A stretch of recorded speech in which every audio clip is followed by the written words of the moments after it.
mic check, please. Hey everybody, welcome back to the Ducks Unlimited podcast. I'm your host, Chris Jennings. I'm your host, Dr. Mike Brazier. My name is John Gordon. I'll be your host. And I'm your host, Katie Burke.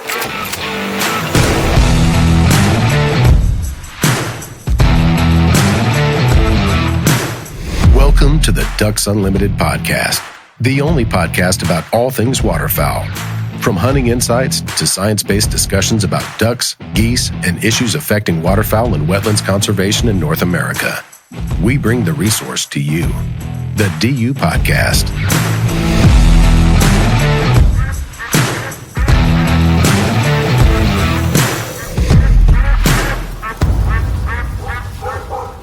Hello, everybody, and welcome back to the Ducks Unlimited podcast. I'm your host, John Gordon, and this is part 3 in a 3-part series that I really wanted to do on Houston, Texas, and the Houston waterfowling culture. We had Rob Sawyer on, the author of 100 Years of Texas Waterfowling First, who really kind of talked about the east and the west sides of Houston in more broad strokes. Then I had Shannon Tompkins on, great writer and member of a great outdoor writing team for the Houston Chronicle for many years, and he grew up on the east side of Houston and really could give a much deeper dive into the places and people there.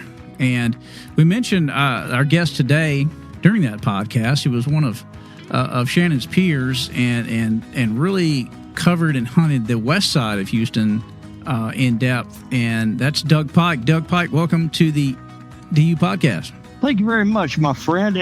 By the way, the west side was always better than the east side, just saying. Well, I kind of hunted both. I started out as a little kid, basically. My stepdad would get up in the crack of dawn and take me down to Bear Ranch, and God bless him for that, because I know he didn't want to do it, but he did it anyway.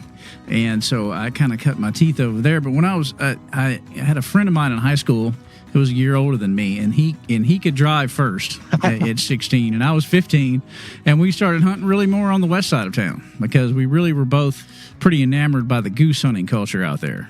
It was deep out there. It really was. I came into it about in the middle of it.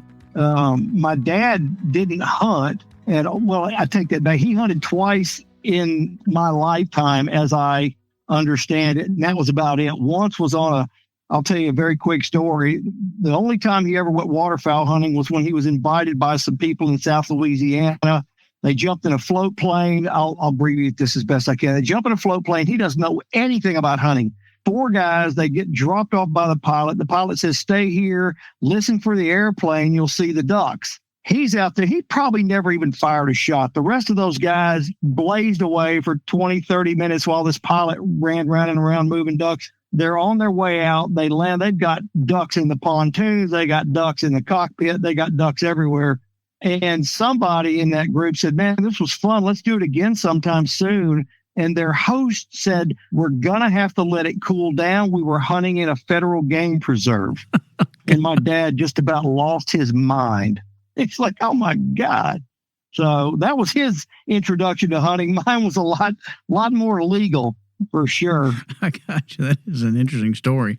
And probably kept your dad from really wanting to hunt ducks again. I think he was probably worried he was going to get caught up into something bad. You grew up in the Houston area? I did. I was born and raised here. And with him not hunting, he did take me, to his credit, he taught me a ton about fishing when I was young. But the hunting stuff came from my friends, kind of like yours did. And then from some of their dads taking me along, because my dad just flat wasn't interested, and I fell in love with it the first time I went goose hunting. Something about goose hunting, I tell people that, because over here, there's a lot more folks that are starting to get into it, especially in Arkansas, because of just the sheer numbers of geese, the specks and snows. But before that, there was really no goose hunting culture, and people kind of looked at you crazy that you wanted to hunt geese, because I think a lot of it just revolves around the amount of work involved in it, that it's just, you can throw out a couple of dozen duck decoys and kill a few ducks, and it's really pretty easy. But one of my mentors back in the day, Jack Sebring, told me, duck hunting's for wimps and goose hunting's for men. And so that's kind of how I always approached it, that I kind of had that, that wore that badge of honor that, as a goose hunter, I was willing to really put in the extra time and effort to get it done and get after those birds. So it's really a great thing. So, okay, when did you start writing for the Chronicle, Doug? I was trying to remember that. I was a high school kid. 89, 80 something, late 80s. And I ended up, I came out of school and I just took a little time off and tended bar for a while, had a lot of fun fishing and hunting in the mornings after getting off of work at 2:00, and then be out either in a muddy field or down on the beach by about 5:30 or 6. I started out doing that and just trying to figure out what I was going to do. I actually published a little kind of like a swap publication for outdoorsmen. I wrote my own little outdoor stories in there and sold whatever anybody wanted to sell, kind of like a swap meet and meets Field and Stream. Well, not on that level at that point. But anyway, I ran into Bob Brister. I did some competitive shooting for a while, some pigeon shooting, and I kept running into Bob at these shoots. And I told him how much I wanted to be an outdoor writer and I'd love to do what he did and all that. Out of nowhere one day, he calls and says, "Hey, do you still want to be an outdoor writer?" And I said, "I'd love to, man." And he spent about 45 minutes trying to talk me out of it and telling me how hard it was and how I was going to have to do this and that. Basically, what I was going to be doing is fetching coffee for him and dog it sounded like. And I ended up saying, "You're not going to talk me out of it. I got to do this." And started out there and just kept going for 23 years. For people who don't know, the Houston Chronicle, I don't know if there's ever been an outdoor, because most papers had one guy, maybe two, and the Chronicle had the four of you, between you and Shannon, Joe Doggett, and Bob Brister. And Bob Brister was really the dean of Texas writers, and on a national level too.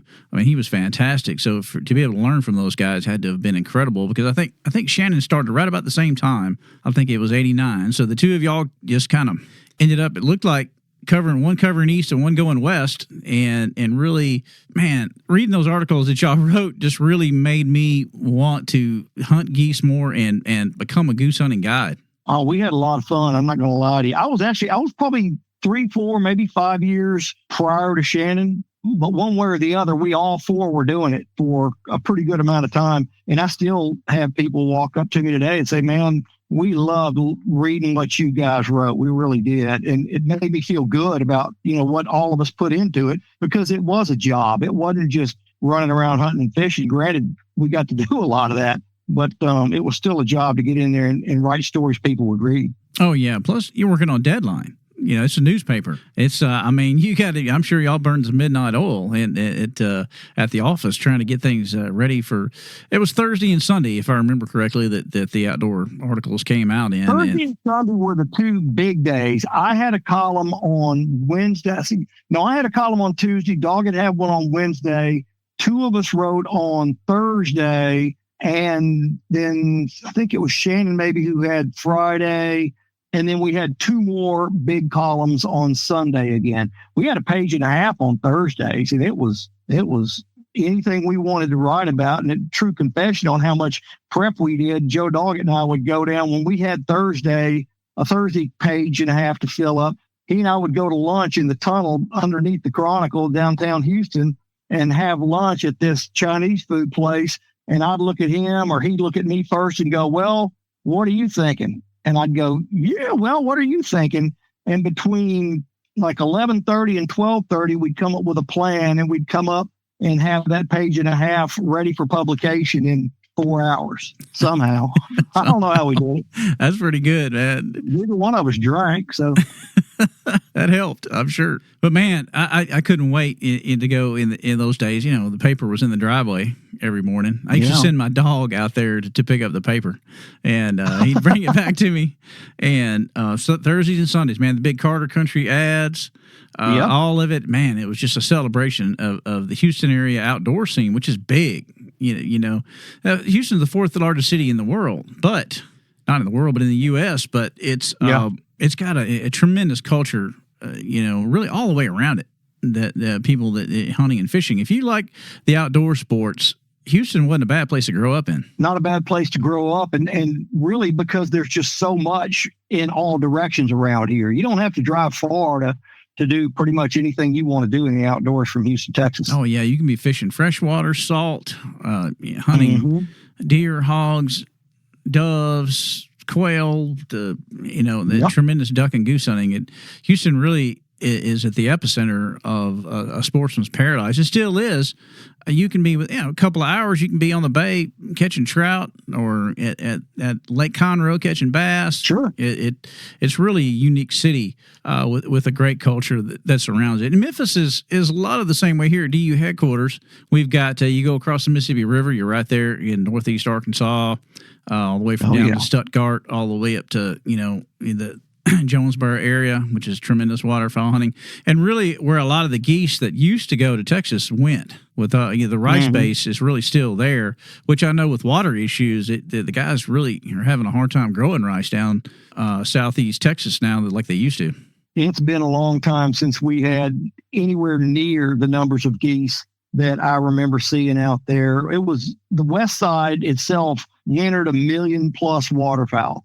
And that's a lot of birds to have on any prairie. I don't care how big that prairie is. And it was just, it was a show, a fantastic, awesome show every single morning. I guided out there 14 years and it was always different. It kind of, to us, it sort of started to look a little bit alike when you'd see a roost get up over here and just pretty much black the sky. And then over there, there'd be one come up and just dot out the sun completely for a little while. And we I don't think any of us ever got numb to it. It was always something special. The sounds, the sights, every bit of that was truly unique in each and every one of those, kind of like sunrises, but it was something we could count on. Just as sure we could count on that sunrise. That's right. And one of my favorite times of year was, you'd be getting toward late October. You first getting those first north winds blowing, just waiting to hear the first waves of snow geese, fly over in their cries in the air was just something I just look forward to every year. And without fail, like I said, by the time it got to late October, early November, they were coming in by the, hundreds of thousands. No, I wish we still had that, John. I got to tell you, it's been probably 5 or 6 years since I could, maybe even more, since I could reliably go outside at night in the wintertime and hear geese coming over. If I stood there 10 minutes, I'd hear some. Now you could stand out there all night in your underwear and not hear a single goose go over. Man, that's hard to believe. And I really got lucky because I followed them. I didn't have any idea that I was going to do that. I grew up in Mississippi and an area and really wanted it to come back here. Wanted to raise my son in small town Mississippi, so that's what I did. But when I did it, I moved back over here in 2005, and that seemed to be kind of a transition point to where a lot of the central flyway white geese and specklebellies were moving more toward the east and wintering in Arkansas, Mississippi Delta, some in West Tennessee, and so I haven't missed that like y'all have that ended up staying in Houston. I've been able to enjoy those birds every season without missing a beat. So I got lucky on that deal. We were hunting them, but we were hunting them back when it did take men to hunt snow geese. Now with four-wheelers, it's just pretty much anybody can go. It's a miracle that nobody died carrying decoys and geese into and out of fields. Isn't that the truth? We pushed a lot of those people pretty hard. It's the truth, man. Hindsight, these guys had come into town, stay there till 2:00, and bounce off the pillow and be out there to go put out a rag spread. And some of that stuff was pretty hard on them, I guarantee you. Oh, that's true. As a guide, you would have your wind up, about a couple of weeks in and be able to throw those rags on and hump it across those rice fields, which anybody who's tried to walk across a rice field knows the footing is sketchy at best. So, you're right. Lord. I mean, guys that were coming to hunt 3 days out of the whole year, I'm amazed that nobody had a heart attack and just fell over dead right there in the spread. We were pretty lucky because it was very difficult navigating all that stuff. And you get a little fog involved and I would lose people sometimes. I'd have to start out with 4 cars and tell them to stay real close. Don't anybody slow down. And this is even predating cell phones. So you just had to kind of hope for the best. And I'd get there and I'd park and I'd get out and I'd walk back and there'd be a car missing. The last guy just fell off somewhere. So we'd go out and put the whole spread out and I'd just leave somebody in charge, and I'd just try to backtrack, and there they'd be just sitting on the side of the road, didn't want to get lost any more than they were. And with a no GPS system like now, you could drop pins and locations, right? You had to know where you were going out there, especially in the fog. The worse the fog, the worse it was. I'll tell you a quick story about fog hunting. I had scouted a place and knew exactly where I wanted to hunt it the next day. There had been about probably 20,000 birds in this field, and I wanted to go out like 3 levees out and then kind of take a west and go about another 200 yards, whatever. Probably about a 400-yard walk was what I was looking for. So I get my guys all ready, and you can't see your hand in front of your face. I said, don't worry, follow me, boys. And we go out there and we're walking, and I'm really confident that I'm on a good line.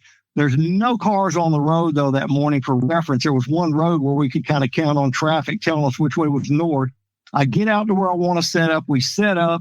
The light starts to come up. The birds are moving. They're coming into this field. We're getting a few good shots, but we're not getting as many as I thought we should where we were.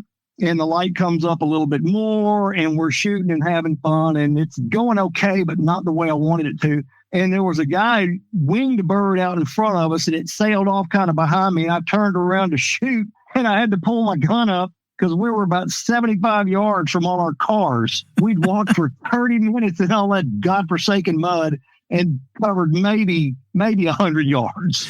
Man, every guy has got that story, I believe. Or you set up right by the fence line or something because you had no idea in that fog where, like I said, you could walk straight. Man, we got to be at the spot. And you were never at the spot, it seemed like. GPS ought to whip them that day, I guarantee you. So you're doing a radio show these days, Doug. Yes, it's Saturday, Sunday mornings, correct? Yeah. 23 years. So you started it back then. Yeah, Saturday and Sunday. I started this thing in 2000, actually. I had some people from what was then Clear Channel, is now iHeart, approach me, and they said, look, we want an outdoor show down here. Would you be willing to do it? And I thought about it for about 3 minutes and said, sure, let's go to lunch. Let's talk about it. We kind of hammered out some details. And I was told that when I started doing this, not to be nervous or anything, because I would have one of the guys from the sports department kind of sit in as a co-host until I got comfortable. Well, the first week went really well. He and I had a great conversation. The second, back then it was only 1 day a week, Saturday mornings, I think around 10, something like that. Now it's 7 to 10 on Saturday and 8 to 10 on Sunday on Sports Talk 790. But anyway, the second week I go in, and I saw the guy in the hall and said, hey, good to see you again. I'm looking forward to working with you again. He goes, oh, yeah, I forgot to tell you. I talked to the sports editor, and he said that if you were doing okay, that I didn't have to come back in anymore. I told him you were doing great. I'll see you. And that was the longest hour of my life. I had no preparation for a monologue. I had all kinds of prep for a conversation with the guy. Right. He was just out of there. He was in the wind before I could even sit down in the chair, man. I bet that was a long hour talking to yourself. Oh God. Yeah. Now 3 hours, whatever. It's okay. I'm comfortable with the material. I love what I do still. And I've got a good audience behind me that calls and fills in with some great stories of their own. Right. I remember that it seemed like there were a couple of guys who did the early, like they came on at like 5 a.m. I want to say the early hunting and fishing show. Are they still 4 on? a.m. And then it's been passed to other people over the years. And now Mickey Eastman's doing it. He's a great old friend of mine. He and I were in boats together, his boat a lot when he was kind of just a young fishing guy and I was a young writer. And now he's doing that show for them on the other station. Yeah, I just remember going, growing up in Kingwood, I always had to drive somewhere a long ways to get to a field. So it was, we listened to that show and it was great, man. All the guys were calling in, giving the reports of what was happening on the prairies and what they were seeing. Same format now. Yeah, exactly. Man, I didn't know it was still going on. I'm going to have to try to listen to some of that when I'm back down there again. But anyway, so folks, if you want to listen to the Doug Pike Show, you can do it right online. I checked it out today. It's at iHeart. Is it iHeart Media? Is that where it lives? Yeah, iHeart Radio. iHeart Radio. Yeah. You can do it either way, but iHeart Radio, you can just kind of even ask Alexa to play it or something. I don't know if Alexa hunts or fishes or not, but she can call my show. She can find the show. Another thing you talk about quite a bit that I noticed is golf. I do. I love golf. I still play a lot. I practice more than I play, but only because of time constraints. But I'm still getting to play enough. I'm carrying an 8 handicap, which isn't so horrible. No. It's costing me money too with these old bunch of retired guys I play with. Monday's my only day off, and there's a game out where I play most frequently, where I also have bass fishing privileges. That's between golf and the bass fishing out there. It's saving my life, John. I got to tell you, I caught. Okay, I'll just tell you real quick because I know we're talking about waterfowl here. But I went and played golf Monday. Then I had some time to kill before I had to go pick up my son from a friend's house and fished for maybe an hour, maybe an hour and a half, and came across one area where there were, I don't know, I probably caught 8 or 9 and missed 5 or 6 more bites because I don't pay attention. We've got an eagle I watch, and there's all this other stuff going on, snakes swimming by. Yeah. Missed as many as I caught, but these fish were conservatively between 4 and 8 or 9 pounds. Man. And just smoking it right on the rod tip. It's too complicated to go into detail of why, but most of the fish bit within 6 feet of the rod tip. It was crazy. Once again, man, living in Houston, you've got access to a lot of pretty cool stuff. And golf course ponds are great places to fish a lot of times. They don't get any pressure, really. Yeah, well, no, that's not true anymore. Yeah. Used to be. Yeah, we've got kids sliding under fences and all, but they're good kids. And I tell them, I said, look, just don't come out here in the middle of the day and stand on the bank of a lake in the middle of a fairway. Wait till late. Get out here early, but don't get in the way or they're going to run you off. I did that as a kid too.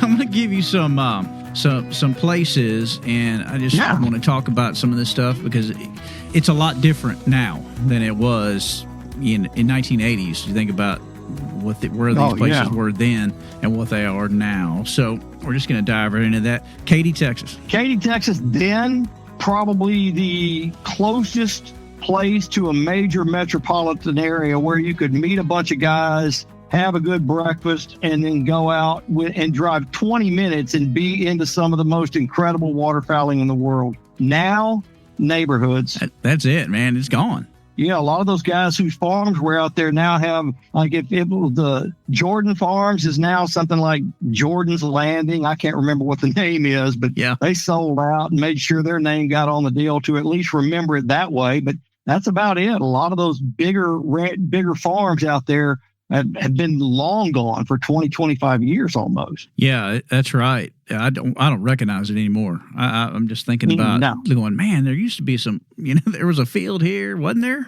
You're trying to remember where it was. You're talking about Lyle Jordan. That's one of the great characters from the West Side. And, Texas Safaris. And, he was, he really helped kickstart, the goose hunting as an outfitter over there, along with a couple other guys we're going to talk about. But Jordan Farms, I know, was really one of the premier properties. Right south of I-10, I hunted. That was the first place where I ever actually paid money to be in a group of guys who loved to hunt. And there were 10-man groups the way Lyle had it set up. And ideally, what you wanted was 4 guys who loved to do it and 6 guys who would show up on opening day and then never come back. It was beautiful. It was cheap back in those days. I remember a buddy. My buddy and I, leased a field in Katy area. I think for you could have a guest, right? So we just pooled our money together, and it was just me and him. So I think we had like $300 for the season, something like that. Sure. And that was pretty common. Next to nothing. Yeah, there was a lot of land and there were a lot of birds. So it was a buyer's market, really. Yeah, These guys that's correct. They couldn't sell you something that the guy next door couldn't sell you $10 cheaper if you wanted to go shopping. That's right. It was a buyer's market. It was. And people don't think about that now, man. It's just like people, have to pay exorbitant amounts for really good places now. Oh, I'd be scared to even try to buy into a good lease right now. In fact, I know of a place, doesn't matter whose farm it was, but he was asking me if I wanted to lease it or maybe find somebody to go in on it. And it wasn't that many acres. It was maybe a couple hundred acres, I think, which out there on that prairie isn't much, barely enough room to park a car. And so he said, yeah, I'm thinking about leasing it to this corporation, but I wanted to call you first. Is how much you want for it? He said, $20,000. Huh. What, are you selling it? The whole property? No. Yeah, and I've seen it here in Memphis too. Really, some of the premier places in Arkansas have just become to where they're you've got to have the big money to be involved. Yeah, with. you got to have INC after whatever name you have in front of that on your checkbook. That's right. Oh, there's still some really good public lands around. The people hunt in Biomeda, White River Refuge, and all that over there in Arkansas, and Reelfoot Lake in Tennessee, and some of the WMAs in Mississippi. But it's just in those days in the prairie, there was no public places to go out there, and still aren't. I don't believe so. You had not on the Katy Prairie. There was nothing. It was all private land. Yeah, the closest place you'd find public land was going to be down on the coast or up on one of the lakes. That prairie was private from wall to wall. It was. Here's another one. A place I like to hunt that never got a whole lot of press was the East Bernard Lissy Prairie. Yeah, that was a little south of where we were, and the guys down there who hunted it a lot kind of liked it that way too. They wanted to kind of stay out of the spotlight. El Campo, Eagle Lake, Katy, Brookshire, all of those places right off I-10, Sealy, there wasn't much connected to Sealy, but all around Sealy, there was some really good hunting. And those were the places that really loved the spotlight. You start talking about the Lissy Prairie, half people you talk to, even the people who hunted didn't know they couldn't have gotten to Lissy on a bet. They didn't know where it was. That's right. It was right in the middle of everything. Yep, that's right. Lissy, where's that at?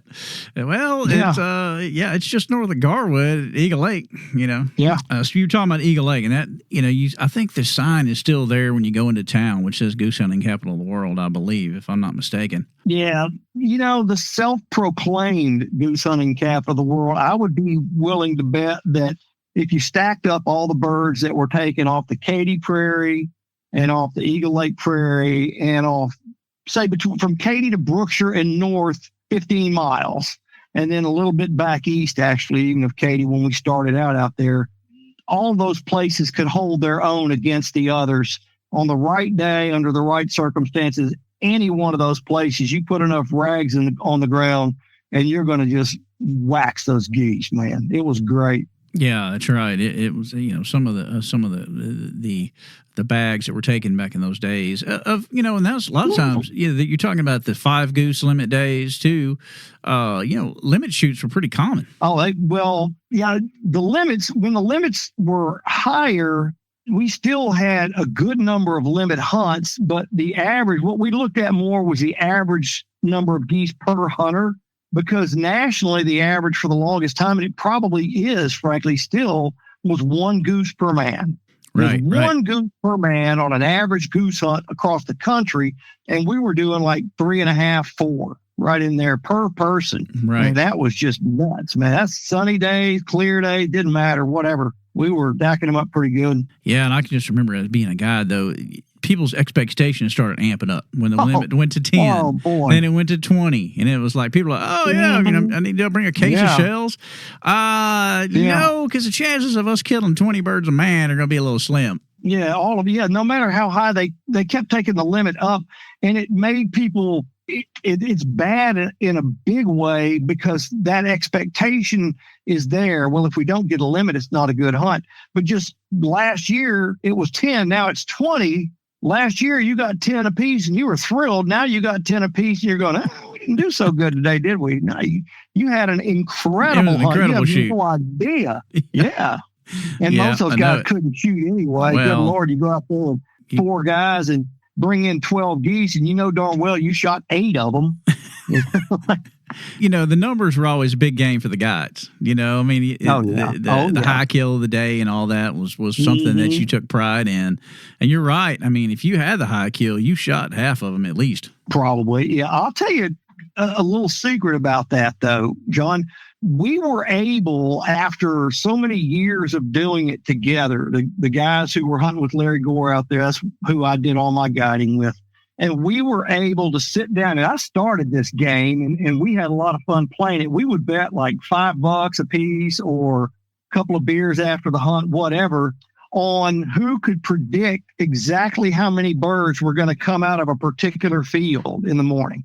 and we had done the scouting. We knew what was in every field, and you would try to get as close to the actual number of birds your hunters were going to shoot.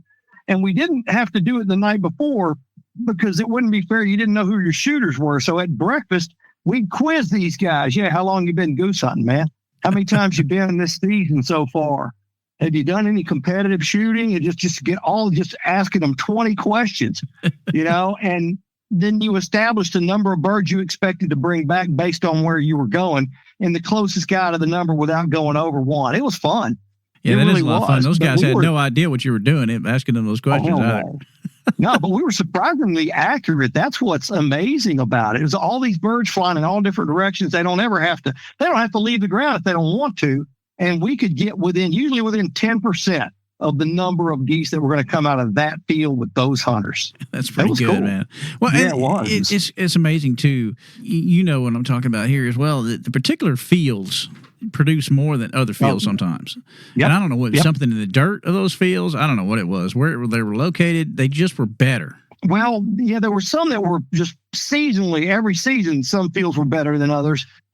As the seasons went on, though, in normal weather, the geese tended to go to the rice because for every time they bend over to pick something up, they expend energy, and then whatever they pick up gives them energy back. So it's just a give and take thing. And to pick up a grain of rice, they don't get a whole lot for that, but they love rice. Now, if it gets super cold, they would go into peanut fields, they would go into soybean fields, they would go into corn fields, where every time they bent over, they got a little more bang for their buck energy-wise. So it was just about energy conservation there. And then at the end of the season, in January, they'd get in all this winter wheat and all this fresh green stuff, and it just went through them like a double dose of X-Lax, and it thinned them out. It got all that fat off of them for the flight home. It's an amazing lesson in biology and just animal behaviors. But they were a lot smarter than most of us were. We were still fat at the end of the season. Didn't matter. That's right. Yeah. I mean, I've had some epic hunts on wheat fields late that you just couldn't shoot them out of it. They just they were so locked in on that wheat field, it didn't matter. And that's why they got to get that fat off of them. Here's a couple of iconic places in Katy area, and this is where I know Gore always met with his clients was the Country Kitchen. Oh man, yeah. We kept that place open probably, at least in the winter. We would push, 40, 50, 60 guys through there in the morning and not be there for maybe 30, 45 minutes. It would fill up real fast. Most of the guides would get there first, and then the hunters would kind of trickle in. And then as soon as we could get them fed and get a cup of coffee in them, off we'd go to drive anywhere from 20 minutes to maybe, there was a place that I loved to hunt down in Sealy that we kind of kept quiet, one of the guys and I who went down there, because we were wearing the birds out. And most of the guys thought, well, Sealy's too far from here. We don't want to go there. We'll just take a spot up here. And so we would deliberately not even come into Blaze's place to get the birds cleaned until like 11:45, 12, maybe 12:30, so that everybody else was gone and wouldn't see these big old straps we were bringing back. And that's another place that I wanted to talk about. Me, it was so great because everybody would gather there with their birds, and you had bragging rights and everything. It was Blaze's, and that's a place that the old picking shack seems to be just gone forever. Oh yeah, I don't know if there's another one anywhere really around here. That was the place though where we just shoveled hundreds of birds through there probably every day. And I'm sure that guy owned a couple of Cadillacs and a Mercedes SUVs over the years. Originally, they would just throw all the feathers away. And then at some point, we started seeing these giant bags like the size of porta cans, these bags full of feathers. They found somebody who wanted to buy all that stuff. And so now they were truly using every part of those birds. And they made, I'm sure, way better money than it looked like. I don't know if you ever went to Blaze's, but it didn't look like a whole lot. No, it didn't. Somewhere in that house, John, was a really big, really secure safe full of money. That's right. Yeah, you're right. I remember those big bags of feathers because the pillow market they discovered, and I think they probably made more money off the feathers than they were doing off picking birds. I suspect so, yeah, because it seemed fairly reasonable for the bird picking. A buck and a half a bird, something like that. That wasn't too bad. Gotcha. Yeah, no, it wasn't. It really, hey, anybody who's picked a goose completely and cleaned it knows that a couple of bucks was well worth the money. Yeah, I did that one time on the back patio of a townhome I was in once, and had about 6 neighbors complain because it was kind of windy. Yeah. And I covered every one of their patios with feathers before I was done. I was trying to put them in a bag. The wind just said no. That's it. The wind, especially in southeast Texas, seems like it's always blowing most times. So how long did you guide with Gore's outfit? I did 14 seasons out there. 14 seasons and never been in better physical condition in my life. It's just amazing. You talked about it earlier. We did about marching across that mud, and you couldn't find anybody in your group who wanted to carry a strap of 30 or 40 geese, but that's what we just did. We'd grab a bag of decoys, grab our gun, our shell bag, and then pick up 30 geese and march them out of 200 yards of mud. That's right. I mean, I really wish I was anywhere close to that kind of shape again, to where I could take off across one of those fields with a bag of decoys alone, and much less a strap full of geese. I had so many guys just in some of the muddy bean fields, and plowed bean fields were the worst. And I'd have guys show up back at the trucks with no shoes on whatsoever. Man, where are your hip boots? Out there. They just say out there and point at the field, and that was it. They just left them. Oh, and people on another aspect of that, you talking about being in shape, was that people these days, especially I would call the modern snow goose hunter who's been involved in conservation season for the last 2 decades, is that you had to get your wind up to blow a call all morning long. Oh, yeah. Yeah, that was important. Well, you had to know when to blow and when not to blow, too, because there were a lot of times when the best calling was no calling. Right. And that was a hard thing for young guides to learn, especially because as soon as they figured out how to blow a call without having too many sour notes, that's all they wanted to do. They'd start calling in the restaurant, and just like, shut up, dude. It's a little early. But we had one guide years ago who would, when his hunters would show up with duck calls, it used to just drive him crazy. He hated it. And he'd say, hey, man, the pitch of that call sounds a little funny. You want me to pitch it for you? And they go, sure. And he'd take it and just pitch it as far as he could out into the lake or mud or whatever. Said, okay, it's better now. There you go. Yeah, I think every guy's experienced that. The caller, I would call it. They just they wanted to blow those calls, man. One of the game wardens out there, God, I wish I could recall his name right now, because I was sitting in his pickup truck one morning I want to say it might have been opening morning of duck season, and I didn't have a group that morning. I just wanted to sit that one out. It was a circus anyway, and we were parked at 529 and Katie Hockley Road, I believe. I remember where that is, yeah. Off. Okay, and there were duck calls going off all around us, and David Lowprice was his name. And he turned to me, and we could hear him just everywhere. And he turned to me and he goes, Doug, the duck call is the best conservation tool ever invented. And couldn't disagree with the guy. And he may not have been the first to say that, and I know he wasn't the last, but he was exactly right, because it just sounded so bad and so horrible.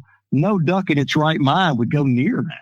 And especially in the Texas prairie, by that time, mallards were few and far between. So every duck you saw whistled. So there was no use having a mallard call. Yeah. Way better to have a whistle in your ears. I've got little widgeons that hang out at that lake I bass fish out on my golf course. And I just stand there and stare at them. I miss more bites because I'm just looking at the widgeons. I swear, man. I love widgeons. I got a chance to go back down and hunt the Rockport area back opening weekend this past year. Saw more widgeons than I'd seen in years in Texas. It was fantastic. Probably my favorite duck. I wouldn't tell a pintail that out loud, but I kind of like widgeons. And people don't know that either, too. That was a byproduct of the white spread. Pintails loved them. Oh, God, that's the way you shot a lot of pintails, was in a white spread. That place I was talking about in Sealy had pintails moving up and down. I believe it was the Colorado River a lot, and then coming off the river to feed in those fields around between Sealy and Eagle Lake. And they wouldn't show up until 9 o'clock in the morning. You could almost set your watch by them. And we'd take our guys down there and set up. And at 8:15 or so, we've been hunting for 2 hours, and we got 2 spoonies and a teal. And these guys are going, man, I thought you told me this place was good. I'd say, it is good. Just be patient. Those ducks don't show up until 9 o'clock. And they'd start riding me pretty hard. And I would designate one of those guys that said, you get up, go back to Sealy, go through the drive-through at Whataburger and buy a dozen taquitos. And when you get back, the pintails will start flying. And 9 times out of 10, John, as soon as we sat down and started eating taquitos, you look way up in the sky, there'd be this tiny dot. And that dot on a clear day, I mean, they're up at 10,000 feet, it seemed like. And that dot would start making circles, and then it would get bigger and bigger and bigger. And it'd be 300-400 pintails that would hit those flats every time. Unbelievable. All day. Yeah, and that would just go on for an hour and a half. It was incredible. Yeah. It's just, man, the pintail in this day and age, and Ducks Unlimited, we've really put a lot of effort into really trying to understand why the populations are not the levels they used to be, and trying to really improve habitat to bring the numbers back up. But we they're trying, aren't they? They're getting a little bit better, I think. They are, from my personal experience, anyway. Yeah, man, I hunt a lot of places that pintails frequent. Arkansas, Mississippi, Texas. So I see a lot, but there's got to be folks in the rest of the country who don't see any, and it because the population numbers, they're getting, the last count, they were getting close to the season being closed on them. I know nationwide. So hopefully this next count that they've had a little bit of a rebound, and a lot of it's related, just like every other duck, to water, and there's been some more water in the breeding grounds this year. There big snowfalls just occurred in the Dakotas, and it needed to go a little farther north into Saskatchewan, but I think you'll see a pretty decent count this year, coming off the fact that a lot of the drought situations have been eased up on.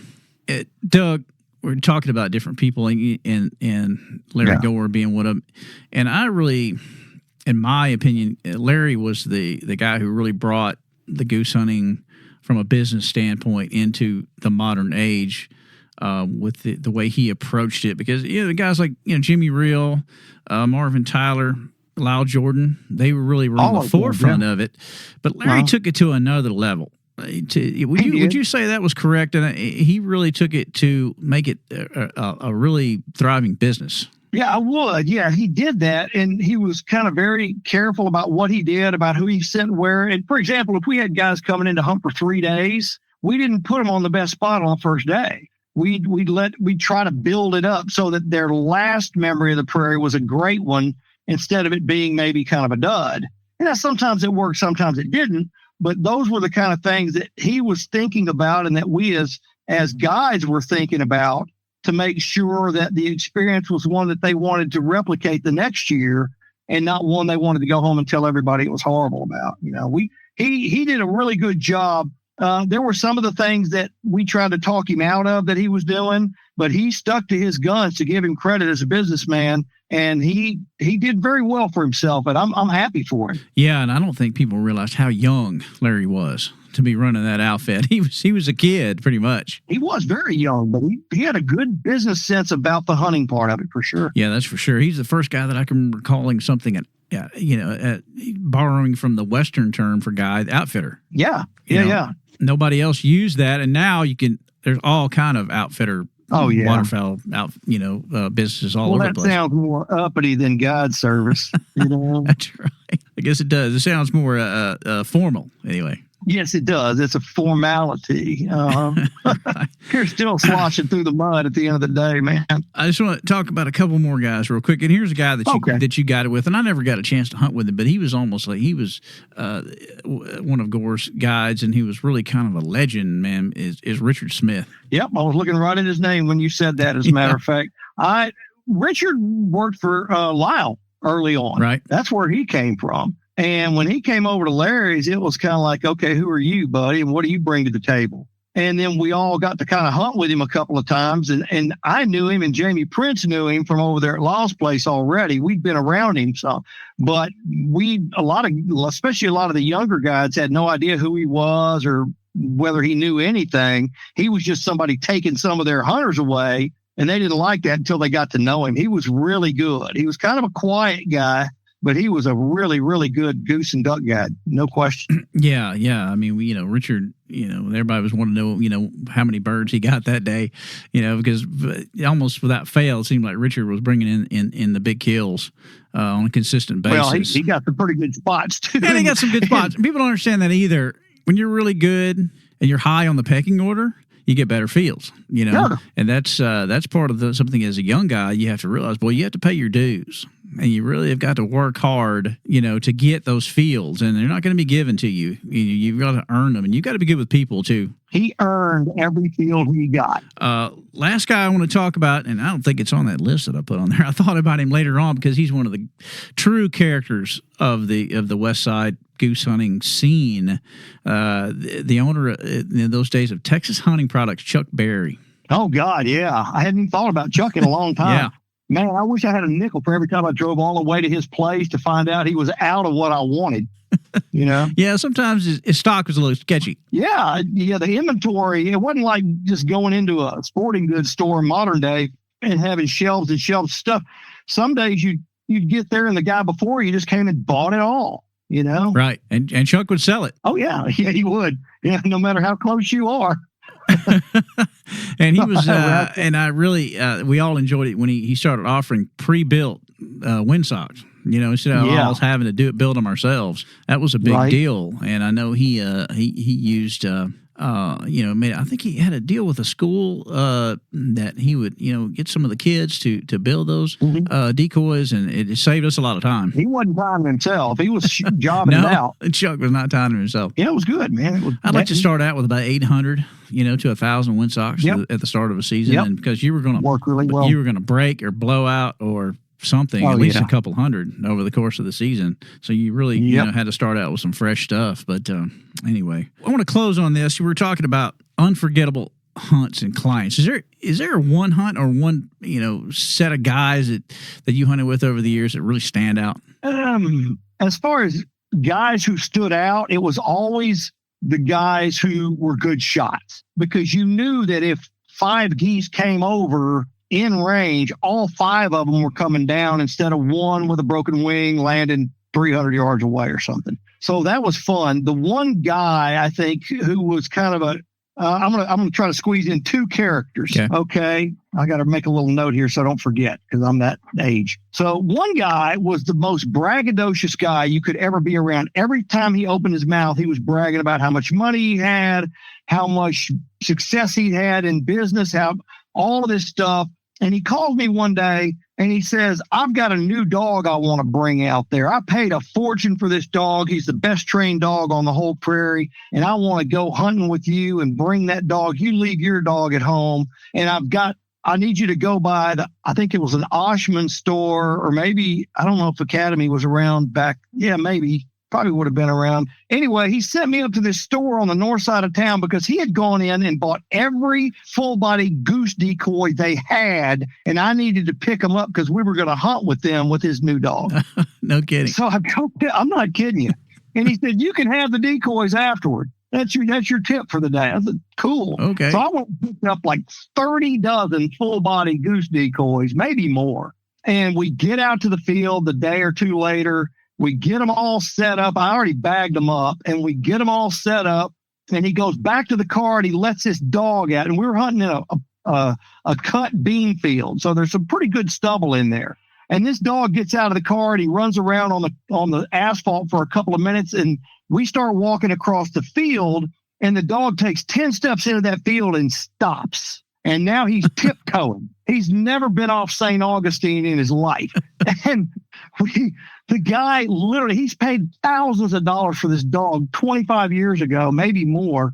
And he literally picks this dog up and takes him out there. They dig a hole so the dog can sit in the hole with him. So help me, the first bird that comes through, we knock it down. He shoots, the bird falls down. He unleashes the dog, and the dog runs straight to the car and never would go back into the field. He said, I've had enough. And the only other real character was a dude who showed up he was from Italy, okay? And we show up, it's a rainy morning, and we drive down to Sealy, actually, that place I was telling you about with the pintails, and we're all standing in a barn, and he gets out of his car and comes hustling over to the barn real quick, and then this other guy gets out and goes to the trunk and picks up a couple of shotguns case, a shell bag, and all of this other paraphernalia, and comes over. And I said, I thought you were by yourself. You're the only hunter we had on. I had like 4 guys, but he was a single. And he goes, "Oh no, that's my helper." I said, "Really?" So This poor guy in the rain is out there loading this dude's gun for him. He's doing all this and all that. And so help me, he leans over to that guy once and says, "I'm a little chilly." And this guy, we named him the Green Hornet and Cato.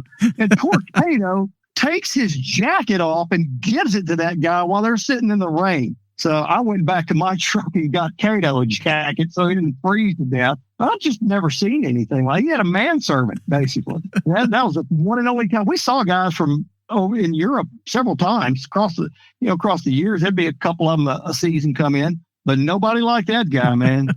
The characters you run across, man, in the field. I hunted with people from every experience level too. The guys you would love to hunt with again, and guys you can't wait to see leave. It just kind of is how it went. But your guys tear up rent cars like our guys did? Yeah, right. Yeah, they did. They tore plenty of rent cars. The next Grand Marquis I see going down a rutted, muddy road at about 40 miles an hour and sliding sideways close to the ditches won't be the first. I'll guarantee you that. Yeah. And, you were talking about great shots, and I can just that triggered a memory for me. I had a couple of guys from Louisiana one time. They were fresh out the swamp, man. They were serious, and they both had old Browning Auto 5s that had their grandpappy had probably shot, and they passed them down. They were well worn, and this is before bismuth became a big thing. This is when the first bismuth shells first really hit the market, and these guys were shooting them. And man, if you could get a goose within 60 yards, it was going down. And I told those guys, said, "Man, you sure y'all just can't stay around and go with every party?" Yeah. No kidding. Yeah. So I had to lift my numbers up, I just couldn't believe it. They 2 3/4 inch old Light 12 Auto 5s, and they just, those guys could shoot. And so it ain't the gun, it's the man behind it. That's how that goes. But anyway, well, Doug, man, I sure appreciate you being here, man. This has been fantastic. My pleasure. Yeah, I'm sorry I yapped on. My wife says I can talk the bark off a tree, so sorry about that. Well, you're a radio host for a reason, right, Doug? They wanted you to hire you because you can talk a lot about the outdoors, right? GQ's never called for a cover sheet, I can tell you that. Well, you found your niche in life, Yeah, thank you, John. I appreciate it, man. I appreciate you having me on. This has been a really nice experience for me. Man, I appreciate it very much, folks. And once again, thanks everybody for supporting Ducks Unlimited and wetlands and waterfowl conservation. Thank you for listening to this episode of the DU Podcast. Be sure to rate, review, and subscribe to the show, and visit www.ducks.org/DU Podcast for resources based on today's topics, as well as access to more episodes. Opinions expressed by guests do not necessarily reflect those of Ducks Unlimited. Until next time, stay tuned to the ducks. Stay tuned to the ducks.